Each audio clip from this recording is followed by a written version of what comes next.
Então, alunos, vamos dar continuidade aqui às nossas aulas de informática básica.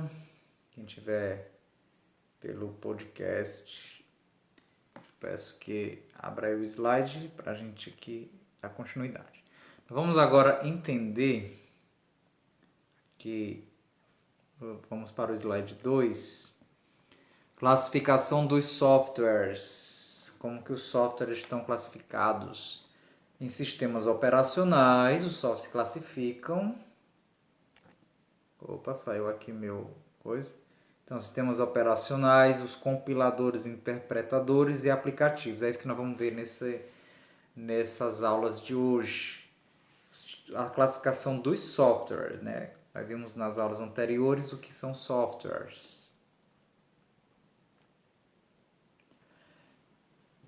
Então, o software ele é fundamental porque ele controla as atividades do próprio computador, é uma espécie de administrador. Então, o software ele é como se fosse o administrador, o controlador. Vocês podem ver aí a torre, que eu botei da imagem aí, a torre de controle de um aeroporto. Então, o software ele vai fazer como se fosse o papel dessa mulher aí, da torre de controle.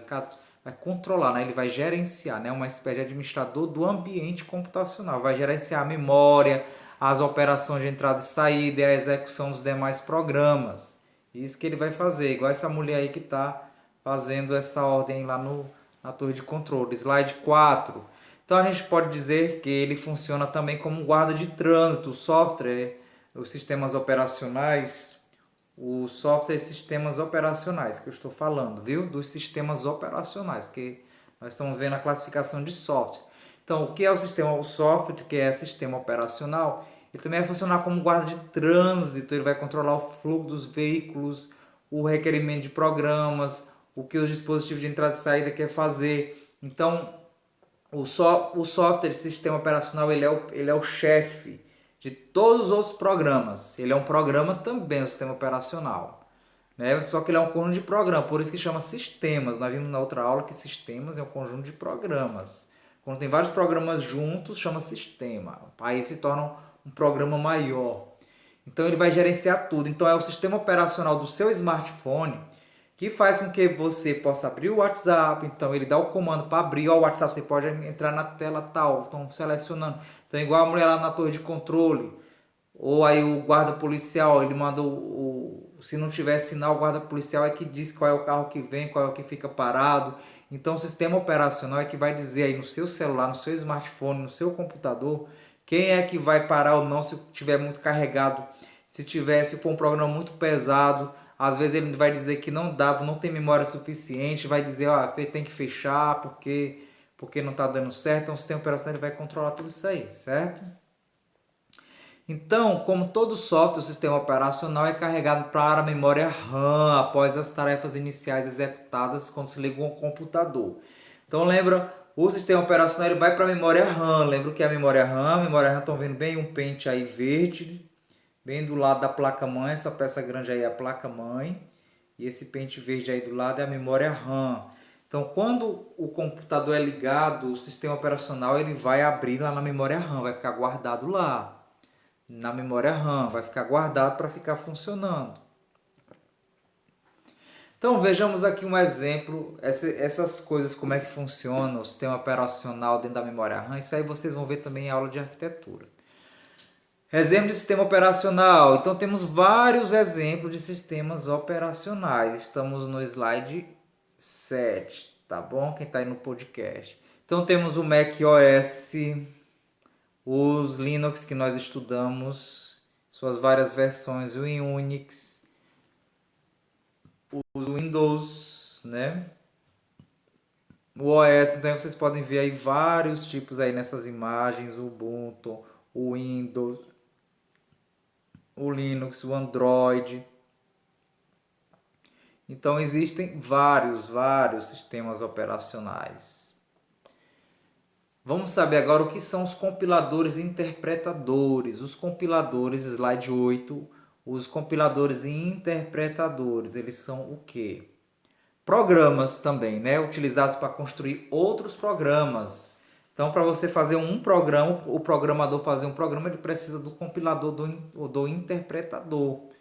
que ele vai fazer? Ele é uma espécie de validador, ele vai validar, que escreve no corpo dos programas em uma determinada linguagem de programação, verificando se a sintaxe está correta.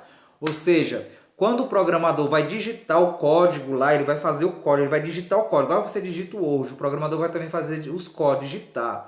Então, o compilador e o interpretador ele vai ver se não tem erros. Se existe erros na digitação, não pode haver um erro de ponto, de vírgula. Se você digita no Word, você pode salvar o Word com erros, não tem problema, você pode salvar. O teu professor que vai exigir pontuação. Então, o interpretador, o compilador, ele vai verificar se está tudo ok. Ele vai ver se, tá tudo, se não está faltando nada e vai traduzir. Ele vai traduzir o seu programa. Ele é como se fosse o professor de inglês no meio, ele vai traduzir para o computador. Então o computador ele não entende o que o programador está escrevendo nos códigos. Então os códigos que o programador está escrevendo, o computador não entende. Porque o programador, nós entendemos em forma de letras e números, né? A nossa linguagem é letras e números. Então o programa a gente escreve letras e números no programa, só que o computador não entende letras e números. Então é preciso traduzir. Então é o trabalho do compilador. Ele vai traduzir para o computador quando você escrever, quando o programador escrever. Então ele vai traduzir em quê? Em números de 0 e 1, 0 e 1, 0 e 1. Ou seja, ele vai fazer a compilação. O computador ó, ele vai transformar tudo aquilo que foi digitado, isso aqui, ó, 00001, para o computador, que ele só entende isso aí. Isso também com detalhes 001 vocês vão aprender em arquitetura. E os outros tipos aqui que estamos vendo são os aplicativos, né? Outro tipo de software. Você conhece bastante esses daí, é os que você instala no seu celular. Tudo é aplicativo, é os app, os famosos app que a gente chama, né? Então, ele tem a finalidade de desempenhar tarefas específicas ligadas ao trabalho de uma empresa. Por exemplo, o WhatsApp faz uma tarefa específica, o quê? Conversar, mandar vídeos, bate-papo.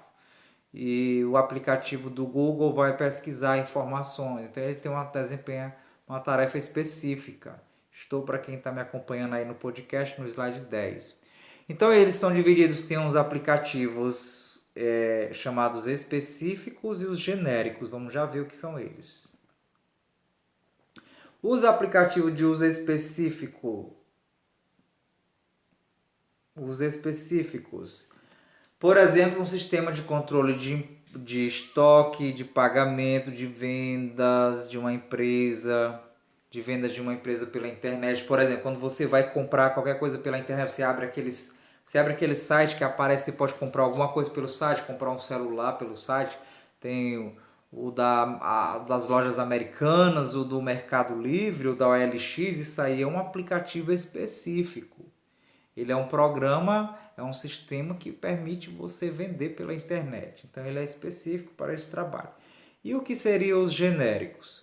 Os genéricos são os gerais, né? Exemplos deles, os que edita texto, controladores de planilha eletrônica, calculadora, PowerPoint que eu estou usando. O PowerPoint que eu estou usando para vocês aqui, ele é um aplicativo genérico.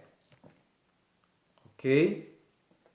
E temos outros também, né, que talvez vocês não conheçam. O Photoshop é um aplicativo genérico, né? Aplicativos de leitores de imagem como Adobe Reader, você está abrindo aí o PDF, para você abrir o PDF no seu celular. Se você não estiver conseguindo abrir o PDF no celular, é porque você não tem esse aplicativo de PDF. Você tem que botar no Play Store aí para baixar, tá bom? E entre outros, né, para fazer imagem, o CorelDRAW, que todo mundo conhece. E existe também eu estou aqui no slide 14. Outro aplicativo genérico que a gente pode ver, né, que são os compactadores de arquivos, que são usados dentro do próprio computador, como os programas de antivírus também, que seu celular, que é um computador, quando eu falo celular, computador, entenda que celular é computador. Não esqueça disso, que nós já estudamos sobre isso. Computador é tudo aí. Celular, tablet, notebook, tudo é computador. Sua calculadora é um computador. Então, existe também os que podem usar no computador diretamente, os que são usados diretamente no próprio computador, como o PDF, os de antivírus e por aí vai. Ok? Então a nossa aula hoje foi curta, ficamos por aqui. E a gente se encontra na próxima aula. Fique com Deus e a proteção do nosso anjo da guarda. Um grande abraço, tchau.